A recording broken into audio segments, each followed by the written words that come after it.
Chapter 4. Blocking the False Expectation Tank. Win through integrity rather than exaggeration. Ours is an industry that has acquired a reputation for producing millionaires. As a result, people feel they've somehow failed if they aren't earning $100,000 a month during their first year. Even worse than this false expectation of premature wealth is the notion promulgated by a number of misguided distributors that success in MLM requires no significant effort and no major time investment. The truth is, this is a work industry. Those of us who have achieved high incomes have applied ourselves diligently to succeed, and we have stayed with it for a number of years.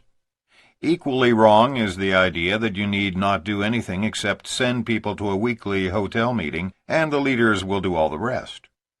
In those meetings, some leaders have been known to indeed do it all, including signing up your prospects for themselves. This is a home-based industry where rewards are commensurate with effort. In this chapter, we will take a close look at what we call the false expectation tank by exposing and carefully refuting many of the myths used to recruit unwitting distributors. We will replace them with the actual facts about your first-year efforts. An analogy. Imagine the following scenario. Basketball superstar Michael Jordan just happens to be sitting in a coffee shop in Chicago where you and a friend have chosen to eat breakfast. You recognize him immediately, of course, but the last thing you want to do is pester him on a Sunday morning. The table next to him is vacant, so you sit at that one to be near him. As you are sitting down, you notice that Michael's two companions are both in wheelchairs. One of them is a paraplegic, and the other has a metal brace on his leg, probably indicative of multiple sclerosis or some other muscle disease. They are both in their late teens. You sit down with your back to Michael, but you're so close you can hear his dialogue. You don't mean to eavesdrop, but you can't help but overhear the conversation. "Jim, Danny, I know you both may not believe me, but many of us in the NBA earn over $30 million a year because we were willing to pay the price of hard work and countless hours of effort. I started practicing when I was your age, and I never stopped believing that one day I'd make the team. You owe it to yourselves to look at this." Michael, you notice out of the corner of your eye, hands one of the boys a piece of paper. The adolescent looks at it closely and exclaims, "My God, Mr. Jordan, that's more than my dad made over the past 10 years, and he's a doctor." "I know," responds Michael, "and that's just 1 month's income." "Jimmy, look at this," Danny says as he stretches just as far as he can across the table to hand him the check. Jimmy takes one look at the $2.8 million check and shakes his head in utter disbelief. He's never seen this kind of money and can hardly imagine it's possible to earn so much in 1 month. As they both continue to stare at the check, Michael then interjects, "And you know what, guys? You can do it too. Why get involved with some menial job when you can get into something with unlimited potential like playing for a pro basketball team?" You shake your head and glance back quickly to make sure your eyes have not played tricks on you. Nope, they're both in wheelchairs. He continues, "I'm not saying you won't have it tough. We all did. I was actually cut from my high school team, so I understand the pain of failure. But I didn't give up. I practiced and practiced until I could shoot from anywhere on the court and even rip the nets half the time." "I've seen you do some remarkable things, Mr. Jordan." "Yes, Danny, and you can too. I'm not discounting for a minute the difficulties and challenges you'll both face, but I want you to know that you can do anything that you set your mind to do. You really do have unlimited potential, and don't let the fact that you're both confined to wheelchairs keep you from trying. Make me proud. Work hard, give it everything, and one day you too can live the life you want to live, and I know you'll deserve whatever you earn." Of course, such a scenario could never occur because Michael Jordan knows good and well that those wheelchair-bound adolescents cannot reach the NBA. Impairments of some kind keep millions of people from having the opportunity to rise to the top of virtually every field of endeavor. Physical, educational, intellectual, and experiential handicaps keep most people at the bottom of the traditional corporate pyramids, such as IBM or Coca-Cola. These are the real pyramids in our society, where workers at the bottom are the lowest paid and the first to be let go in times of crisis. While some few move up through the system, no one has a prayer of earning what the man at the top earns, much less of replacing or surpassing him. Yet it is conceivable for virtually anyone to reach the top in MLM, because there is no challenge that can't be overcome. And every word spoken by Michael Jordan in this hypothetical scene could genuinely be addressed to these two physically handicapped young men regarding the network distribution industry. In MLM, even those who are timid, uneducated, or have no track record of success are often encouraged to believe that they can earn $1 million a year, just like so many leaders in this industry. In network marketing, everyone is given the benefit of the doubt and has the possibility of transcending the highest earner in the company.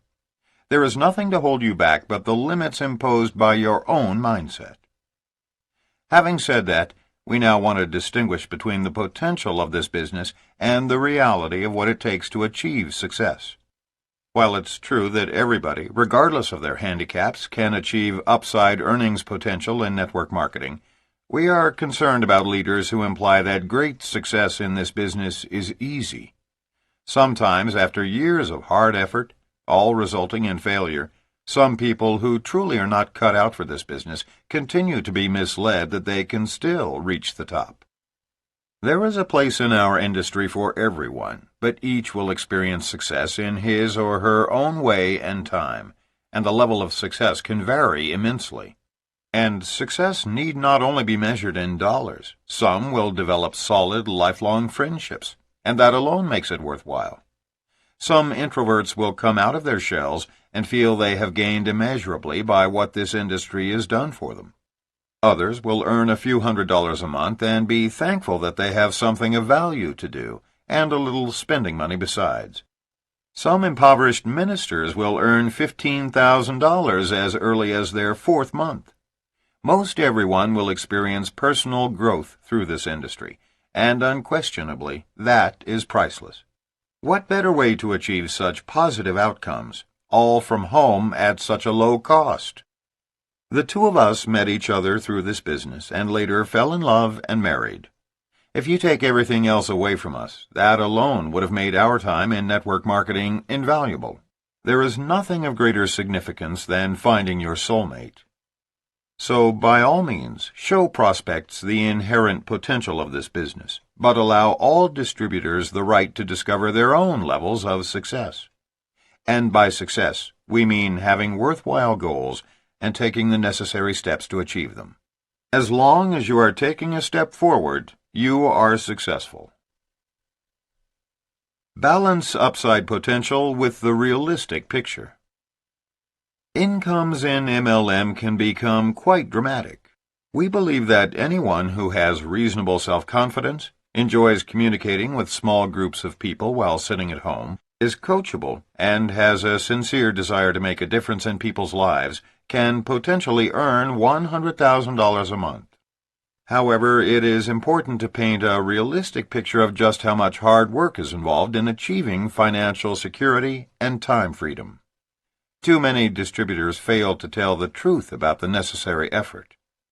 A recent advertisement in USA Today offered the following description of an MLM opportunity. No sales, no inventory, no monthly quotas, no personal or group sales volume requirements, no meetings, just call, phone number, to get started. This ad was intentionally misleading. We called the number to check it out and discovered that while no purchases were mandatory, in order to receive full compensation on several levels, substantial sales volumes were required. Here's the question. If a leader is going to advertise in the business section to find other entrepreneurial leaders interested in big money, why imply that no inventory or monthly sales are necessary? That's not only misleading, it's fraud. And we believe the Federal Trade Commission and other regulatory agencies are correct to go after such marketers and companies. They deceive innocent people into believing that MLM, like the lottery, is getting something for nothing. And in case you think most people are smart enough to avoid such preposterous claims, take a close look at how many men and women bet family food money on a 1 in 10 million chance lottery. Let's examine what is required to earn big incomes.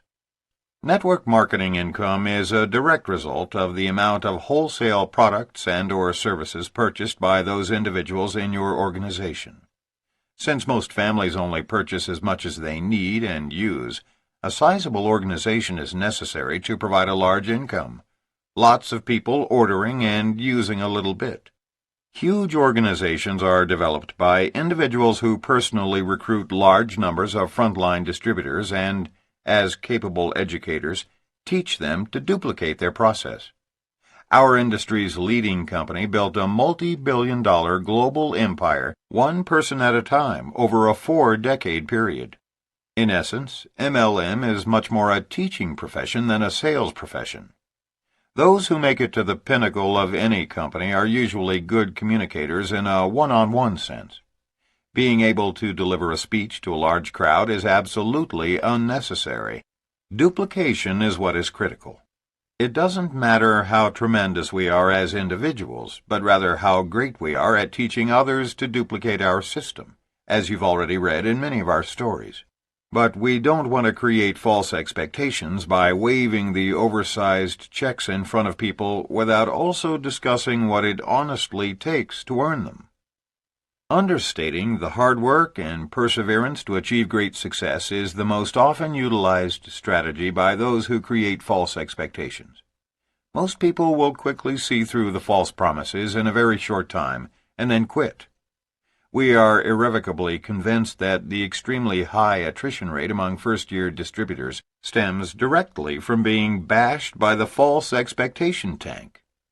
In this chapter, we'll take time to address many aspects of this problem, including the one that catches so many newcomers to our industry completely unaware, an unrealistic assessment of how much work is required to earn the huge incomes. Misguided belief that this business requires no effort. Consider a hypothetical situation. Steve goes to his first network marketing presentation and is immediately struck by the exponential growth potential. For the very first time in his life, he realizes the possibility of unlimited income. But here is his problem. Even though Steve knows literally hundreds of excellent prospects, he is currently earning $100,000 a year in a management position with a software firm and is spending as much as he makes. So the thought of quitting before he has replaced his income is simply irrational. During the question and answer period of the presentation, Steve asks if he can stay behind and visit with the presenters, Bill and Angela. Of course, they agree to speak with him privately. After everyone is gone, Steve explains his money situation to the successful couple. Instead of telling Steve the truth, namely that he is going to have to work very hard for a year full-time, or perhaps for 2 or 3 years part-time, in order to replace his income, they create false expectations. Bill says, "No problem, Steve. You've got a Rolodex full of high-caliber prospects, and Angela and I can work those people for you and then stack them on your front line." Of course, that will never work because Bill and Angela already have their hands full building and maintaining their own front line.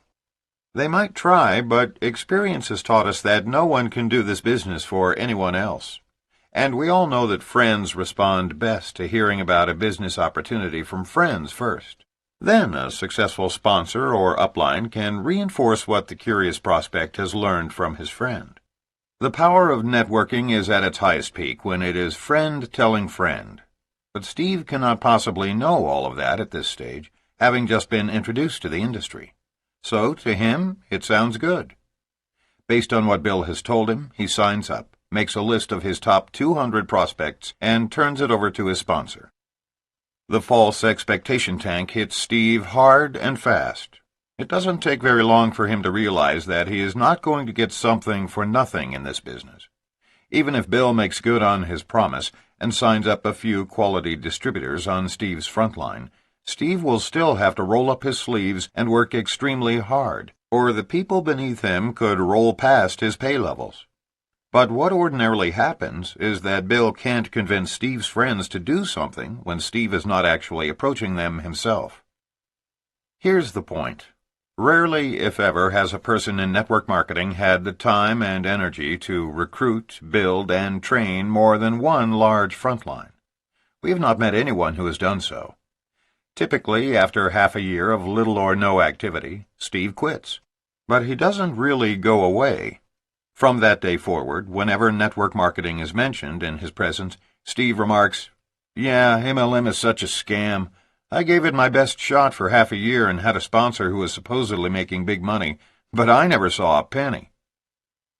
There are thousands of Steves out there bad-mouthing our industry because of unrealistic claims that lead to overblown expectations. And unfortunately, there are numerous Bills and Angelas who have been taught to be sifters instead of relationship builders. Their underlying motivation is to simply blast through Steve's Rolodex, hoping to find one winner, instead of helping Steve build a business based on his close relationships with friends. So, what should have been done? Well, Bill and Angela should have been honest about Steve's chances. Not only would Steve have respected them more, but he would have fully understood how much effort it would take to make the business work for him. Here's how it should have been handled. Bill sits down with Steve and looks him squarely in the eye. "You know, Steve, I can appreciate your dilemma. I know you still need an income while you grow your business. But if your corporation was to decide to enhance their profit structure by downsizing and you were targeted, they wouldn't even consider keeping you on salary until you found a replacement income. You'd be gone overnight with some severance package designed to placate you but not meet long-term needs. The truth is, in our business, it's only those of us who treat it like a profession who get to the big money. Give it all of your energy and you'll naturally get there sooner.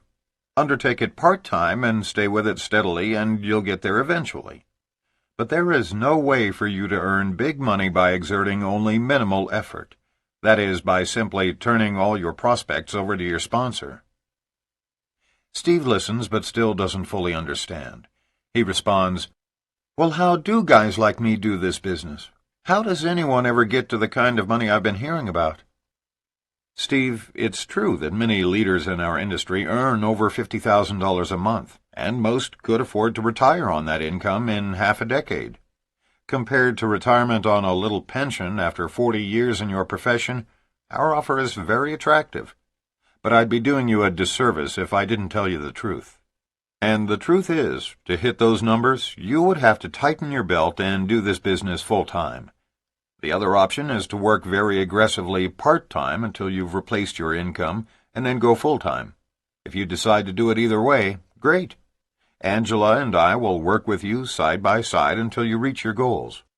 Otherwise, let's just sign you up so your family can use our products and services at wholesale prices, and I'll touch base with you again in 6 months to see if your circumstances have changed." Can you guess what Steve will do? He's going to go home and give this business serious consideration.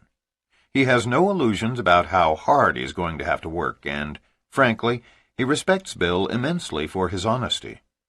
Bill shot him straight, thereby preventing Steve from being a target of the false expectation tank altogether.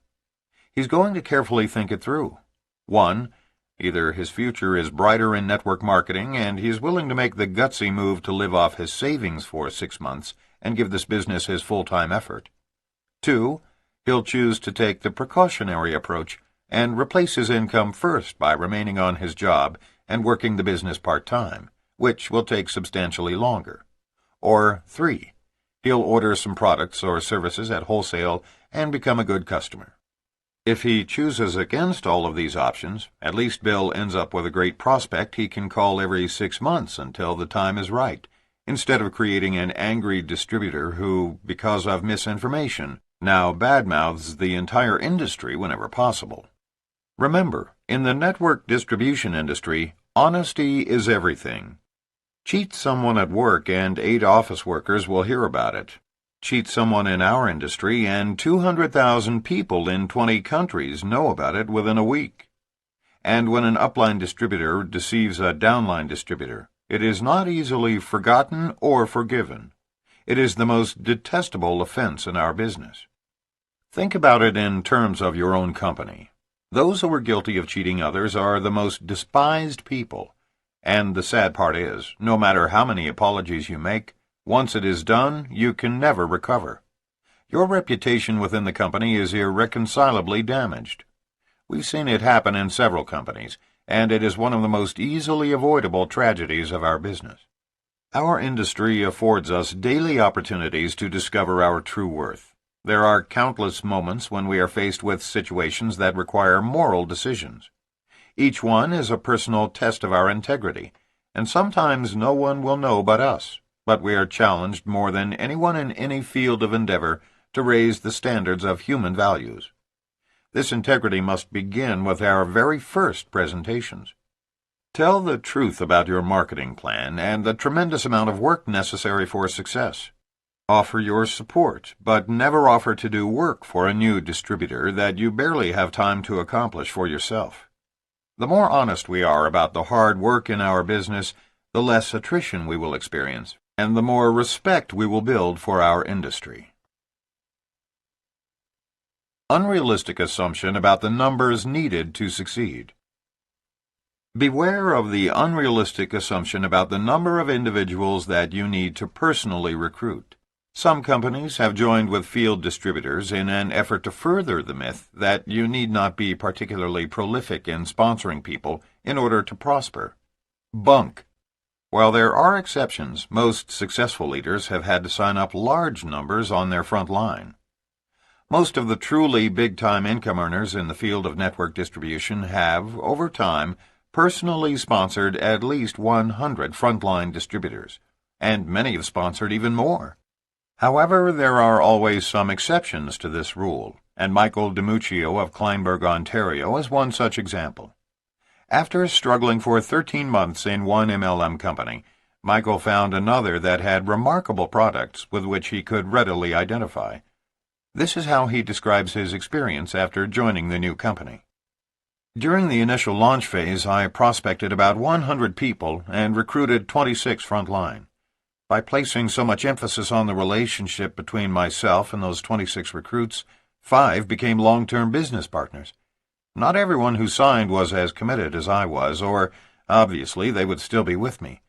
Yet their contribution in the beginning added synergy, excitement, and volume that helped produce my personal success story. $126,000 group volume in the opening month that generated about $15,000 in personal income. This success added fuel to the fire, and the momentum continued over the next 3 months. I didn't recruit for almost a year after this. Instead, I put into place an infrastructure for communications and recruiting, and developed a model that could be duplicated for presenting and training. I went back to work by launching Mexico, where I recruited 5 new legs and produced around $150,000 in the opening month's sales, almost entirely from a cold market. 6 months later, my average income had grown to $20,000 per month. By this point in time, I had recruited perhaps a total of 30 to 35 frontline distributors. I then set my sights on the Quebec market, prospected about 45 people, and recruited 5 new legs, 2 of which have reached a monthly income of about $12,000. I then had the good fortune to be referred to a tremendous businessman from Manitoba. Launching his business yielded the highest return yet. Dealing only in a warm market, he recruited 12 of his 13 prospects, 4 of which exploded in the first month, followed by 2 more in the next 60 days. His launch generated a record $219,000 in group volume and netted him $17,900 in personal income. As a result, my income rose to an average $40,000 per month. Success breeds success. Now, with relatively little effort, I've sponsored and recruited 12 new legs over the last 18 months, with 4 of them averaging $2,000 to $8,000 monthly. At the same time, I helped my leaders expand and took my monthly income up to $100,000. Today, at 33 years of age, after nearly 6 years in the business, I've personally sponsored 60 frontline recruits, 6 of which average a monthly income between $8,000 and $45,000, 3 take in approximately $2,000 to $4,000 per month, and a few more are just getting started. Many people deserve the real recognition for my success, but suffice to say that I've enjoyed an extraordinary career in an incredible profession. Michael was acknowledged as Distributor of the Year by his company for these outstanding achievements. We are currently developing strategies to make stories like this become the wave of the future in network marketing. As these kind of ratios become more attainable in our industry, we will see a flood of new associates joining our ranks over the next decade. Those new to network marketing should have a simple understanding of the four most popular types of compensation plans: the breakaway, the unilevel, the matrix, and the binary. There are other hybrid plans that are a combination of these, but in general these four are the most widespread. Admittedly, the following explanations are a bit oversimplified, but understanding them in depth is not necessary for a first-year distributor. Having a basic grasp of these compensation plans is all you'll need for now. The oldest and most traditional is the breakaway plan. It allows distributors to recruit and be paid on an unlimited number of frontline associates. When leaders emerge by meeting the basic requirements set forth by the company, they break away from their upline executives, thereby forming their own organizations. In a breakaway plan, leaders receive a commission on unlimited levels generated by everyone within their own circle volume, and, based upon the number of breakaway leaders on their front line, they are paid a commission on a designated number of levels of their breakaway groups. Even though a larger percentage is generally paid on the circle volume, the real money is made in the massive numbers generated in the breakaway groups. Since the emphasis in a breakaway plan is placed on numbers of distributors on your front line, it is difficult to mislead new associates about the fact that it takes lots of sign-ups to receive the full benefit of the compensation plan. The unilevel plan essentially pays commissions on a specified number of levels, as opposed to generations that can run to depths of 20 or more, as designated by the company. It is comparable to the compensation paid on the circle volume only of the breakaway plan, except that it limits the number of levels. A unilevel formula, of course, has no breakaway system, but it is similar in that the only way to make money is to sponsor significant numbers on your front line, thus increasing the chances for greater exponential growth. In the breakaway and unilevel plans, each level beneath you grows larger than the levels above. Your sixth level, for example, should ultimately be larger than the 5 levels above it combined. So the larger your front line, the larger your sixth level will ultimately become. Because the unilevel is not as lucrative as other bonus programs, it is more often used in combination with another plan. Again, it is difficult to mislead anyone about the numbers necessary to succeed with the unilevel plan. The matrix plan is inherently limiting as a compensation plan by its very definition. Let's consider the 3x7 matrix as an example. You are on top and have 3 on your front line. Your second level is 9, third is 27, fourth is 81, fifth is 243, sixth is 729, and seventh is 2,187. Your entire organization, if it filled up, would compensate you for a total of 3,279 people. Many leaders have 10 to 100 times that many people in their organizations.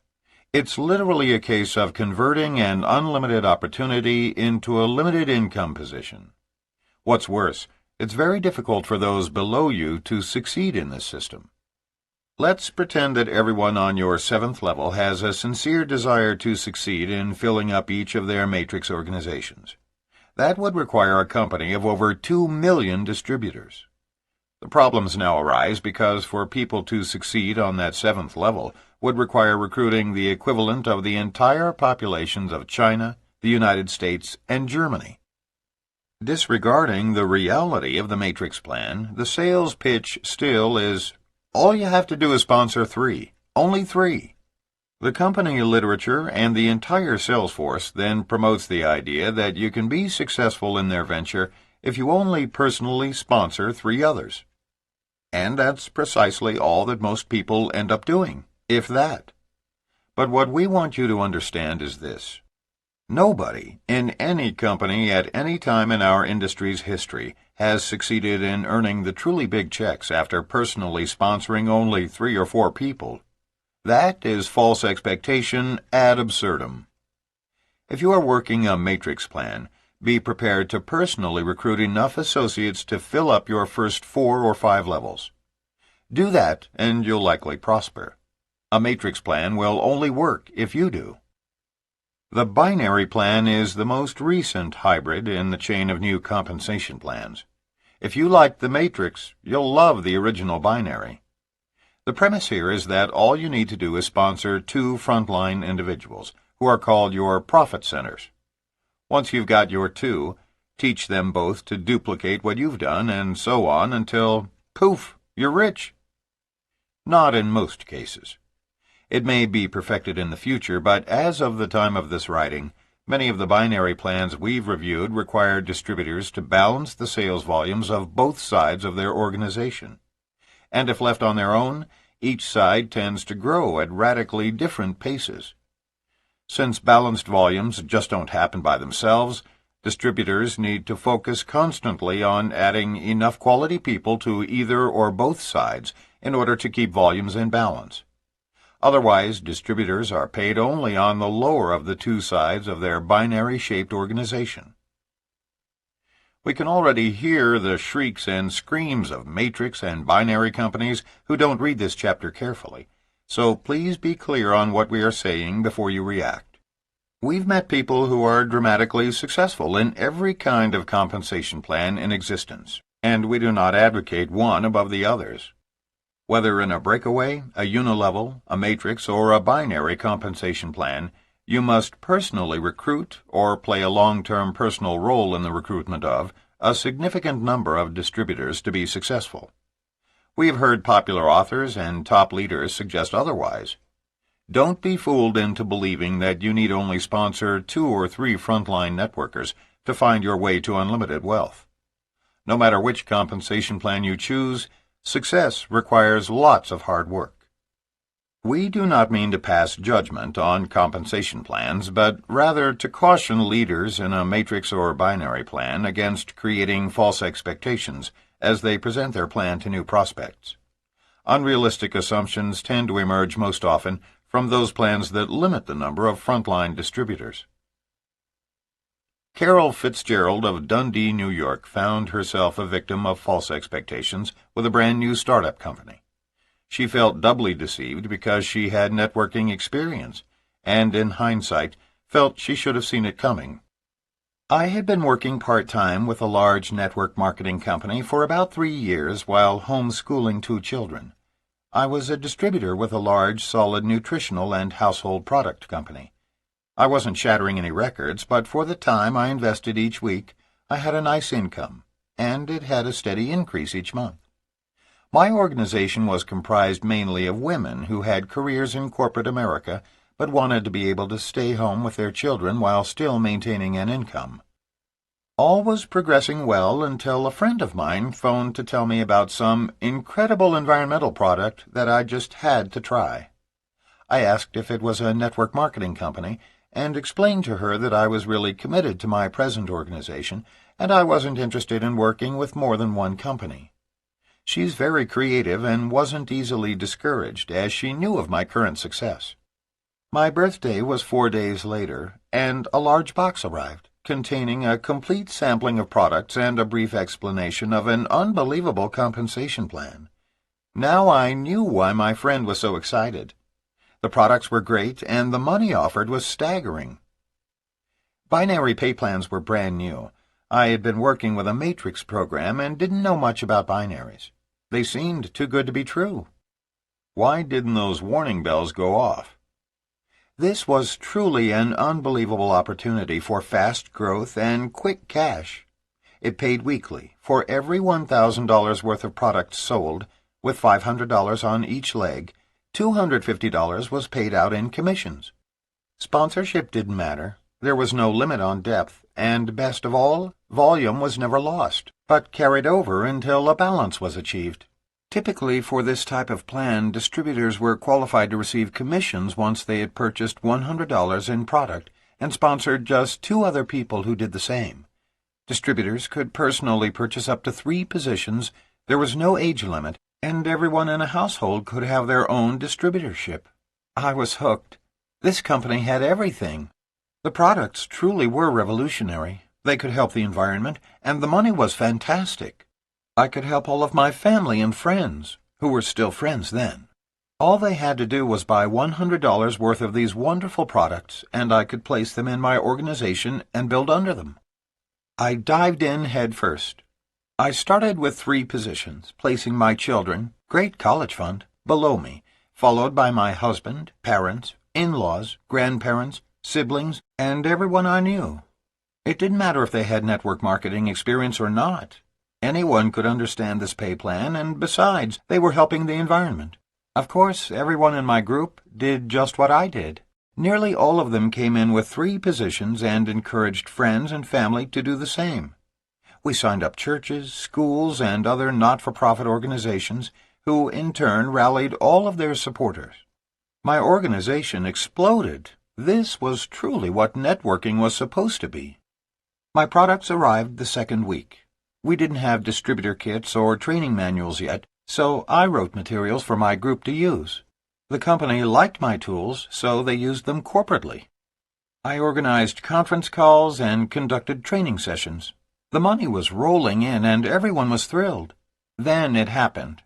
Delivery of products started being delayed and checks had mistakes. The principals of the company told me that it was the tremendous growth my group had caused, and that it was a good problem to have. I was assured that they were hiring extra staff to clear up the problems.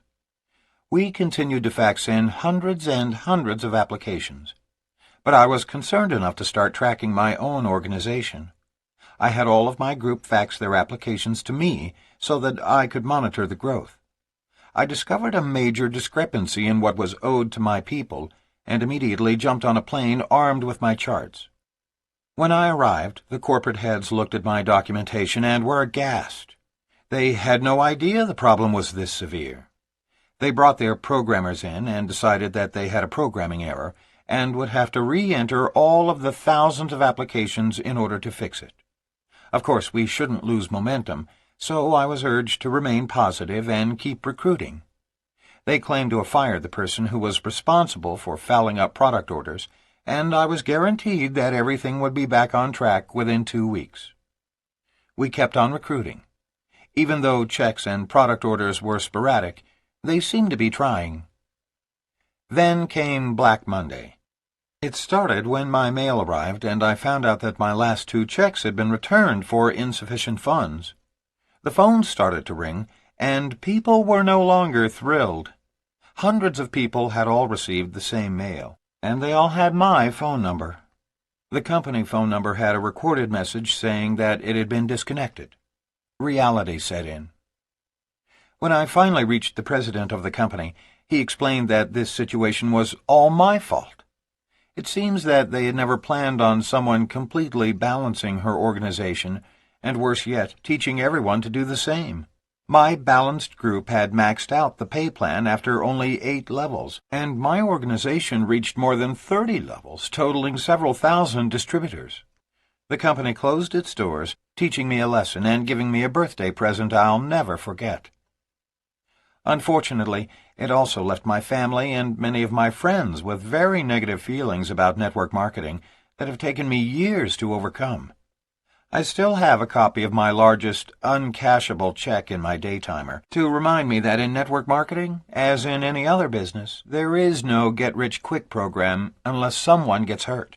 Slow and steady definitely wins the race. Fortunately, Carol was able to pick up the pieces and is now working with an experienced team toward the launch of a network marketing company that she hopes will be a reflection of what our industry is meant to be. Carol adds, "For any of my friends who may be reading this, flowers, chocolate, or just a simple card make much nicer birthday presents." The lesson for people just starting out in network marketing is this. Binary plans by themselves tend to reflect a short-term cash return, as opposed to a long-term steady residual income. If you are considering joining a company that is so new it has no track record, At the very least, make certain the principals in the company do have a track, a good one. It is very, very risky to join a company that has not been in existence at least a couple of years. If you feel compelled to join and don't have first-hand knowledge of the integrity of those starting up the company, do your due diligence. Check them out, call their references, and if their compensation plan is untested and sounds too good to be true, it probably is. At the very least, call the Direct Selling Association in Washington, D.C. and find out if the company under consideration is a member. If not, watch out. If you are in your first few years in this industry, making a decent living with a solid company, and, like Carol, an overzealous sponsor shows you big checks or a comp plan too good to be true, hopefully you'll have the common sense to stay where you are. Network marketing is big business played on an international stage, offering staggering income potential, enormous amounts of free time, travel, power, and prestige. To hit the big numbers is to be treated like an international rock star, playing to large audiences and standing ovations on every continent. You'll be treated to the best cuisine in every location and interact with the most powerful people in industry, medicine, and law. Remember, as you are trying to appeal to various professions in corporate America and throughout the world, each one has its malcontents, and frequently the most successful among them are the players who can relate to these kinds of earnings. As you move from your warm market into your cold market prospects, you need to understand that this is a numbers game and not be intimidated by it. MLM is the great equalizer in which former blue-collar workers are allowed to compete with, or even bypass, doctors and corporate leaders. Perhaps from the standpoint of workloads and maybe with respect to the number of people you actually have to sponsor, you are falsely induced into MLM, but no one can truly tell you about the joy of earning 5- or 6-figure monthly incomes until you yourself experience it. So don't whine, get to work. What's it going to be, 4 years or 40? Inaccurate perception about the time needed to succeed. The next problem area, time investment, is certainly worth mentioning because it so often misleads prospective distributors about one of the most important aspects of the business. While we've seen many of our associates reach 5-figure monthly incomes in only a few months, ourselves included, not many do. We believe new marketers should set realistic objectives ranging from 1, 2, and 3-year to 5- and 10-year goals. Then track upline until you find a person in your company who is earning the amount you wish to earn by your 10th year. Ask that person to help you set realistic goals based on the amount of time and effort they were expending at each of these monthly and yearly mileposts. It's quite reasonable to assume that if another person was able to achieve what you desire, if you can visualize yourself doing that too, and if you're willing to put forth the same amount of time and effort, you can earn the same. An average earnings report can and should be issued by your company. The way to set practical goals is to base them on incomes at varying levels actually earned throughout your existing distributor force. Remember to be realistic about the amount of time it will take, but also be expansive in determining the right goals for yourself. It is by unleashing your limited thinking that you will be able to rise to your full potential. With respect to the amount of time required to succeed, part-timers in network marketing earn substantially less than do those working the business full-time. If a full-time person is earning $200,000 a month, a new person might quite logically assume that if she works half the time, she could earn $100,000 a month. Not necessarily true. The most Renee ever earned as a serious part-timer, who, because of her elected position to a 4-year term in public office, could not quit until she had completed her commitment, was not even 10% of the amount we've earned together working full-time. It's because this is largely a business of duplication. Part-timers attract part-timers. If you are the leader and part-time effort is good enough for you, then part-time will seem appropriate to everyone you recruit. On the other hand, if you are working very aggressively, treating this like big business, so too will more members of your downline. Ask yourself a simple question. When was the last time you met a person who became a millionaire in his spare time? Prosperity is a full-time venture. Our book, Power MultiLevel Marketing, is dedicated to teaching how to build a large, dynamic multi-level marketing organization and the inevitable differences between working part-time and full-time. We have researched numerous companies with respect to average part-time and full-time incomes. You simply cannot accomplish full-time goals on part-time effort. Obviously, those who give this business their all should arrive at their goals more expediently. If this is an option for you, and if you have 6 months of staying power on the money you have in savings, then we highly encourage you to carefully select your company and give it everything you've got. There has never been a more lucrative time to get involved with this industry, nor has there been better public receptivity to the concept of networking as a viable business. If you believe in yourself, the organization you've joined, your company, and the industry, then simply tell the world of your discovery. That's what Mark did, sometimes putting in 60 to 70-hour weeks on fire with enthusiasm, and within 3.5 years, his efforts earned him his first $100,000 monthly check. If responsibilities, financial constraints, doubts, or just good common sense hold you back from beginning this business on a full-time basis, then Renee may be someone for you to emulate. Although only part-time, while serving full-time on the Board of County Commissioners in Reno, Nevada, she treated her network marketing business like a real business. As she explains, I stayed with a constant regimen, prospecting 12 to 15 people every single day, holding a presentation in my home for at least 15 prospects a week, gathered in 2 to 3 separate meetings, all of which resulted in my sponsoring a minimum of 5 people a month. With extra time invested on the weekends, the number of people I sponsored could sometimes run as high as 10. By never letting up, even though I had a busy professional schedule, I reached a $100,000 annual income after 1.5 years in the business. Consistency is critical, whether you are approaching 5 or 30 prospects a day. There is nothing wrong with telling people the possibilities in this industry. The true stories are intrinsically strong in themselves. There is no need to exaggerate, but everyone needs to know the amount of productive time and focused effort we invested to accomplish these goals. We weren't attending someone else's meetings. We were conducting our own. We weren't managing our downlines. We were supporting our frontline associates by helping them close their prospects, and thus building organizations that duplicated our efforts. Faulty premise that upline will do it all for you. Many new distributors are recruited by being told they need not work hard. All they have to do, they are assured, is send their prospects to an upline's hotel meeting, and their sponsor or upline will do the presentations and close everyone for them. But let's get back to the basics. The definition of networking is friends telling friends. But you must be involved, talking with your friends, sharing your excitement about this business. Networking is absolutely no different than telling friends about a good movie or a new restaurant you've discovered. You don't have to be an expert. You don't know who directed the movie or where they went on location to film it. You don't know who choreographed it or who wrote the musical score. You may not even remember most of the actors in the movie. All you know is that you loved it. It made you laugh or cry or just feel good. So you tell people.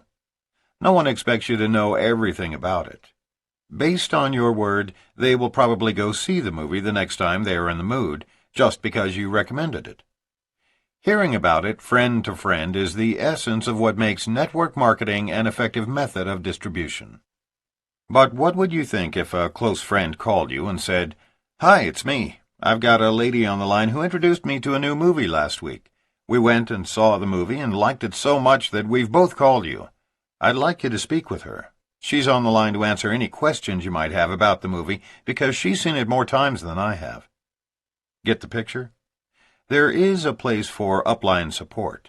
It comes after they have seen the movie, that is, after they have seen the presentation, when bringing in an authority to help get them involved makes sense. Whether you introduce your prospect through an audiovisual business briefing or an in-home presentation, use your upline to add credibility after the initial exposure. You don't have to be an authority on MLM or your company or your products to make the initial introduction. Nor do you have to deliver a polished speech or have your upline on the phone with you. Our experience has been that a little less refinement goes a long way in this business.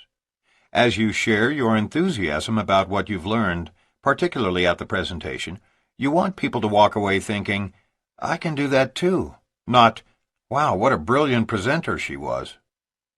Stephen Friedberg of Parkland, Florida, learned this lesson by being thrown directly into the fire for his first meeting. Believing that his sponsor was going to do his first meeting for him, Stephen invited several of his friends and encouraged them to bring a friend. 5 minutes before the meeting, with 19 people gathered in his living room, Stephen found out that his sponsor couldn't make it. At that point, I came close to having a massive heart attack. I was so scared. I was sweating so much that my glasses fell off my face. I was shaking so hard that, for the life of me, I couldn't draw a straight line on the board.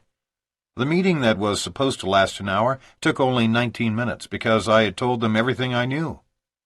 To make matters worse, someone I had already sponsored filled the empty minutes by taking over the floor, shouting to everyone, "You can do it," while striding from one end of the room to the other. All I could do was pray that the floor would suddenly open up and swallow me, sparing further embarrassment. It was my worst nightmare, until the next day. 3 people signed up and my business was off and running. Although we do teach sponsors to do the first couple of meetings for their new associates, this story shows what can happen when people are left with no options but to go out and, in the words of the great Nike, just do it. This is a business of teamwork. Don't be misled by the false expectation that somehow your upline is supposed to take you by the hand and do everything for you. But at the same time, the reason we are compensated multi-levels is because, as we plant the seeds with our prospects, our upline mentors are there to water those seeds for us. Then, as your people bring in interested prospects, you are there to help close their people for them. It is not a matter of upline doing it all. It's about all of us doing our parts, making the whole organization function as one healthy body. Remember, you don't need colossal support nearly as much as you need to be a major support for others. When that sinks in, you'll truly begin your march toward wealth. But you will argue, "I'm not making the big money yet." It doesn't matter. Most people only need to hear the same thing reinforced, the old 1-2 punch. If the subject comes up, "How much are you making?" let them know that you are still in the early building stages, but give them the private number of a specific person in your upline who is making big money.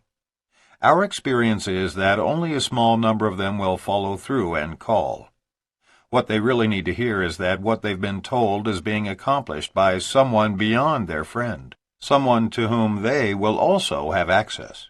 But when they do follow through, the big earner needs to be accessible. Clarification of retirement. The definition of retirement is the total withdrawal or separation of oneself, thereby indicating the end of a career. Have you noticed that the topic of retirement comes up at virtually every opportunity meeting conducted by a leader? This is a false expectation, often promised and seldom realized in network distribution. This business is just too much fun and can even be conducted by telephone from an easy chair. Many of us use the word retirement loosely in our first approach with prospects, but what we mean is that after a certain period of time invested in the business, we can ease up dramatically. At a certain point, we no longer have to spend our lives prospecting people to achieve wealth and independence. But we must find an appropriate means of sustaining our support and accessibility to those who count on us. When any network marketing company allows vesting, retirement without any further production requirements, few distributors choose to actually retire completely. A real leader makes plenty of time for his family, most often creating a lifestyle that blends quality free time with quality work time. But that leader usually continues to be accessible by telephone, and never allows the rumor to circulate in his downline that he is fully retired. That could be a mistake and should be avoided. But don't allow this retirement issue to disturb you. Here's why. First, there is no other business in existence that has such universal application but also offers the rewards of network marketing. Not everybody can be an athlete or an actress. Not everyone has the funds to purchase their own franchise. But almost anyone can do network distribution on some meaningful scale. And once it's in your blood, it is nearly impossible to do anything else. Twice we've tried to retire, and both times we've convinced ourselves that no other productive endeavor is nearly as fun. According to the eminent psychiatrist William Glasser, all of us have two fundamental needs in life: the need to give and receive love, and the need to feel worthwhile to ourselves and others. The two times we cut back considerably, we quickly discovered that we missed the interactions with friends and acquaintances we've made through our business. We soon discovered that recruiting and training new distributors is more fun, challenging, and rewarding than most other productive endeavors. Whatever we tried, we always ended up coming back to network marketing. Perhaps we're hooked because this industry involves such a variety of experiences.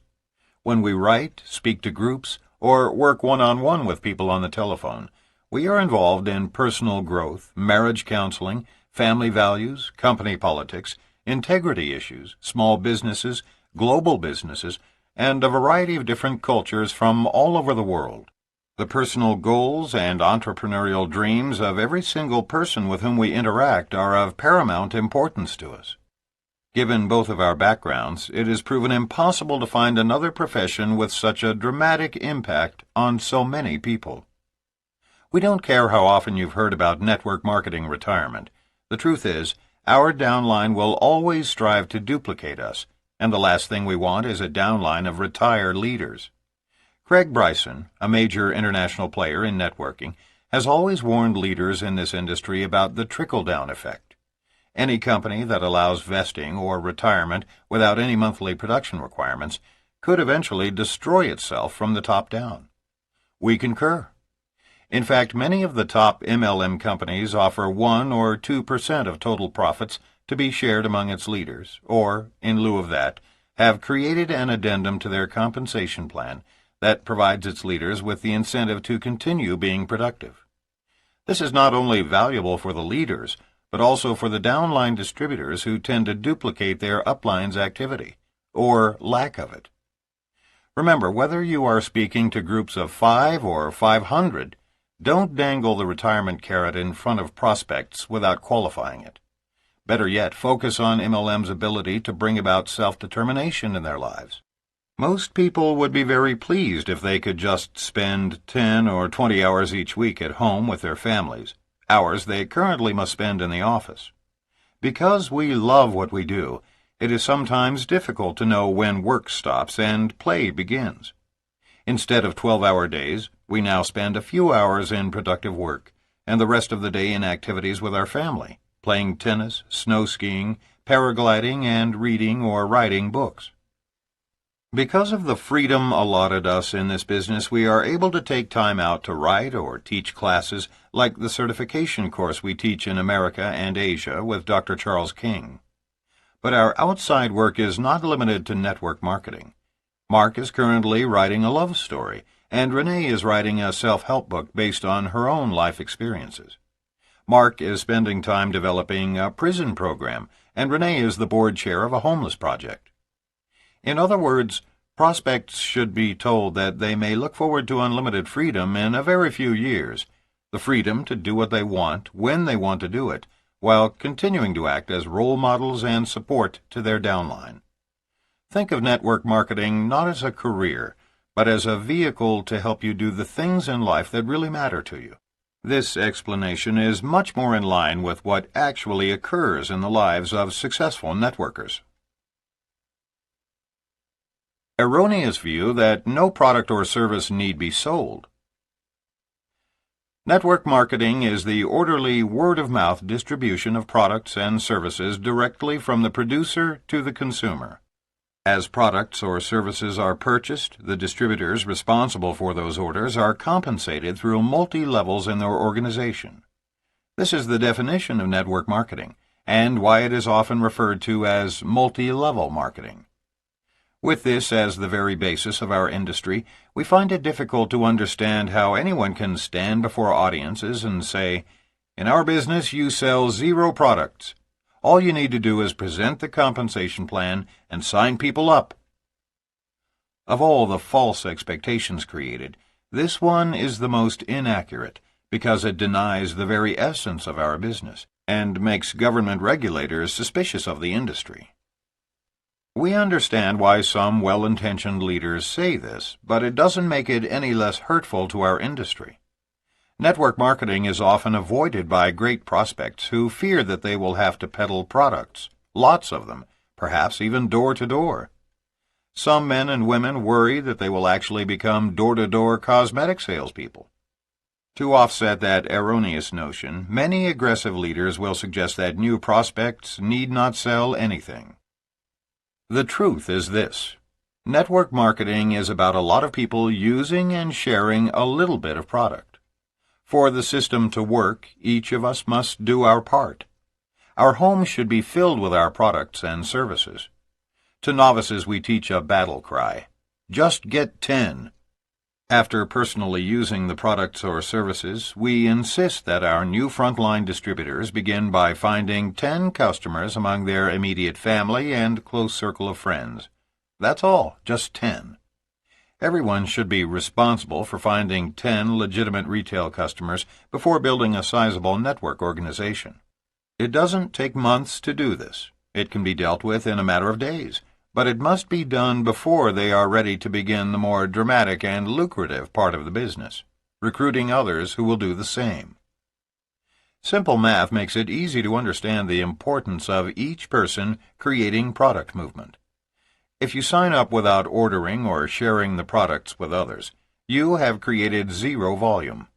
Duplicate your process and sponsor 100 people who in turn each sponsor 100 people, and you can brag to everyone that you have 10,000 people in your organization.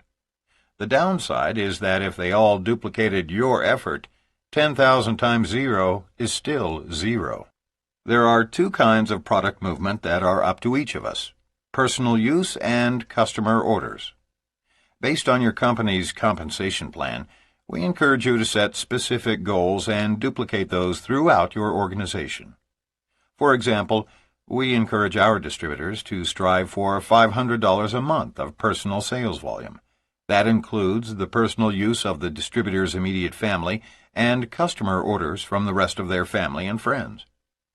For those men and women who are completely business-oriented and simply can't envision conducting product demonstrations and clinics, here is what we suggest. Once you have begun using the products and or services yourself and have found your 10 customers, put all of your energy into prospecting for business builders.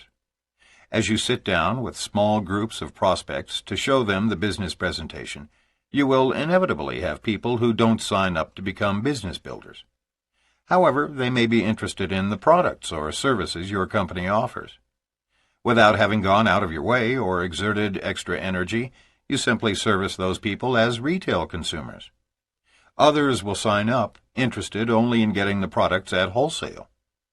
Instead of joining Sam's Club or Costco and paying an annual membership fee, busy consumers are learning that through our industry, their products and services can be delivered to them directly. Teach your people who are resistant to product sales how easy it is to create customers out of those prospects who come to the recruiting meetings but decide not to participate in the business. This method appeals to executives and other business people who are intimidated by the fear that they will lose their identity as professionals and be looked upon by their peers as product peddlers or door-to-door salespeople. That's the honest way to address this problem, instead of creating the false expectation that no products or services need be purchased in our business. Mistaken belief that success can be achieved exclusively through retail sales. Steve and Jeanette Back from Portland, Oregon joined the world of network marketing with no prior business experience. Both were scholar athletes.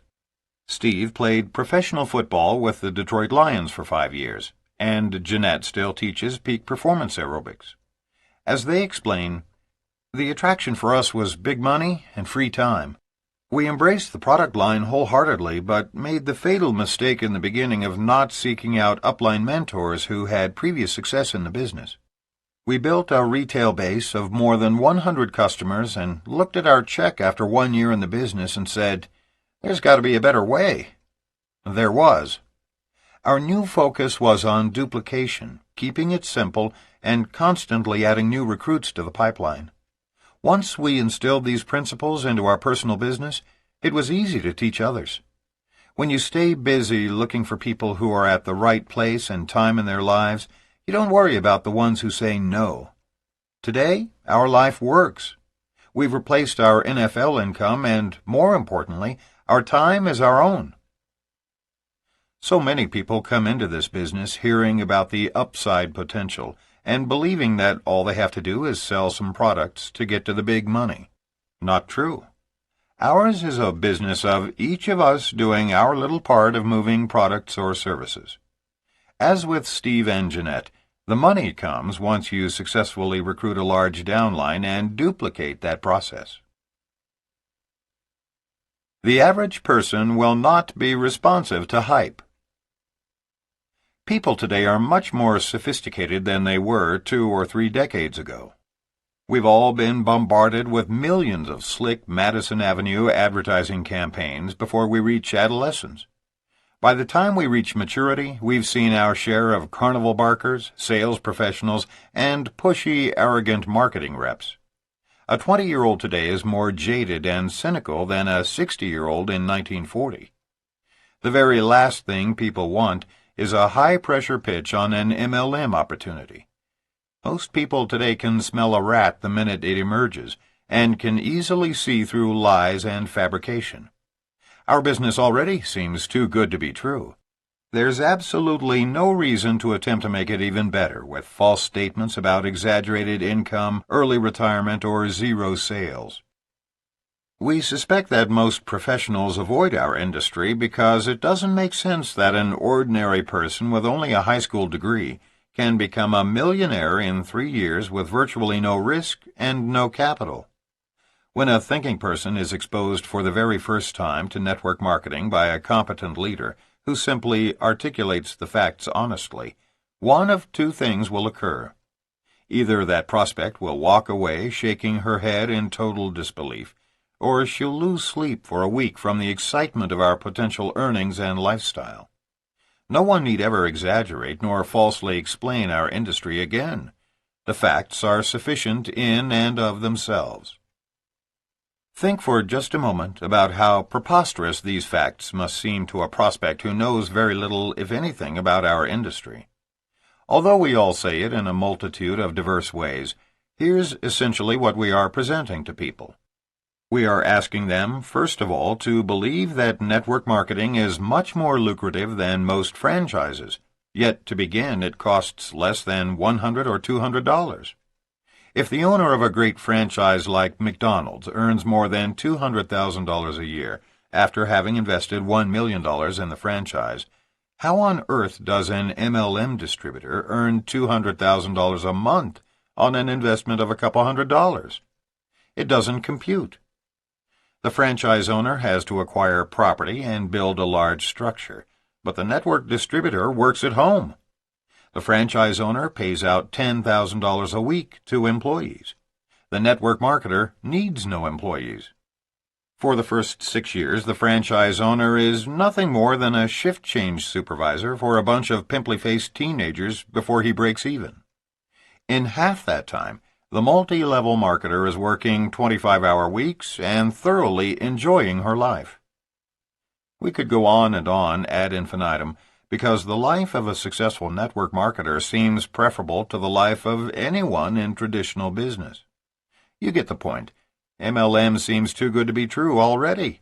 There is simply no need for hyperbole. We urge you to present this business opportunity honestly and professionally. False expectations can literally ruin would-be great distributors. If people are led to believe falsehoods, once they figure out the truth, they quit. We've actually seen people quit while earning over $10,000 a month because someone had filled them with the false notion that they should be earning 3 times that amount. It sounds ridiculous, but it's absolutely true. This is the only business in the world in which former blue-collar workers can earn more each month than some pediatric cardiologists do in a year. So why tell folks they can do that in 4 months? 4 years would satisfy most people. Nothing works better to convince a person to join our industry than the following honest dialogue following your presentation. You know, I think you and your wife would make remarkable partners in this home-based business, and I don't want you to go out of here today with false expectations. So please remember my closing comments. This is the most lucrative and fun profession in the world, but it's also the hardest work you'll ever do. This isn't like a lottery, and it's certainly no get-rich-quick scheme. But if you're willing to put in long hours and long days for just a few years, you could end up earning over $100,000 a month and enjoying all the free time you've ever imagined. I say it's tough because you may have to prospect a lot of people to find just one who's willing to work. But remember, one good frontline distributor can easily earn you $50,000 a month or more. Your prospects will appreciate your honesty, and you'll never be accused of creating false expectations. Yale-educated lawyer Ray Faltinsky, our good friend and co-founder of a major network marketing company, once told us that by far the majority of lawsuits and regulatory hand-slapping that has occurred throughout our industry's history has most often resulted from exaggerated claims about income and products. For our children's sake, let's join together and stop these exaggerations, which could pose a significant threat to our industry's longevity. Besides, if we just tell the truth, it already sounds too good to be true. Summary. Don't be misled by false expectations. Success in network marketing takes hard work and persistence. There is no one to whom we could not present the MLM opportunity as a chance for success, but be cautious to distinguish between the fact that while everyone can, not everyone will. Along with references to the oversized checks, distributors will also want to discuss the amount of effort required in MLM. The more honest we are about the hard work required to succeed, the less attrition we will have, and the more respect we will build for the industry. Whether in a breakaway, a unilevel, a matrix, or a binary plan, the greater the number of personally sponsored distributors, the larger the income. Network marketing is the great equalizer in which former blue-collar workers are allowed to compete financially with doctors and corporate CEOs. With respect to the time it takes to do this business, set realistic goals based on real achievements of upline distributors or average earnings published by your company. Part-time effort will virtually never produce full-time results. There is nothing wrong with telling people the uppermost possibilities in this business, but there is no need to exaggerate because the truth is plenty remarkable in itself. As you bring others into this business, support them without promising that you will do it all for them. Networking is friends telling friends, and it simply won't work unless you are willing to share your enthusiasm with your friends personally. There is no better way to get started in the business than to just do it. Set up your first home meeting and begin. In network marketing, retirement means that we can ease up dramatically, no longer needing to spend our lives prospecting in order to achieve wealth and independence, while still finding an appropriate means of sustaining our support to those who depend on our accessibility. Think of networking not as a career, but as a vehicle to help you do the things in life that really matter. Simply defined, network marketing is the word-of-mouth distribution of products and services for which distributors who are responsible for those orders are compensated throughout multi-levels in their organization. Even the most serious business builders are responsible for creating a small customer base, but you will not earn the big money by merely retailing products. Network marketing is about a lot of people using and sharing a little bit of product. Once you have built a customer base, the rest of your focus can be dedicated to building your organization by duplicating your upline mentor system and teaching others to do the same. Additional customers and wholesale buyers will inevitably come to you as a byproduct of your business presentations. Network marketing is much more lucrative than most franchises, yet is only a fraction of the investment, with no building, no employees, and no time spent away from home. False expectations can literally ruin would-be great distributors and destroy the credibility of the entire network marketing industry. Be honest and professional when you present network marketing as a business opportunity, and help put an end to the exaggerations that could pose a significant threat to the health and longevity of our industry.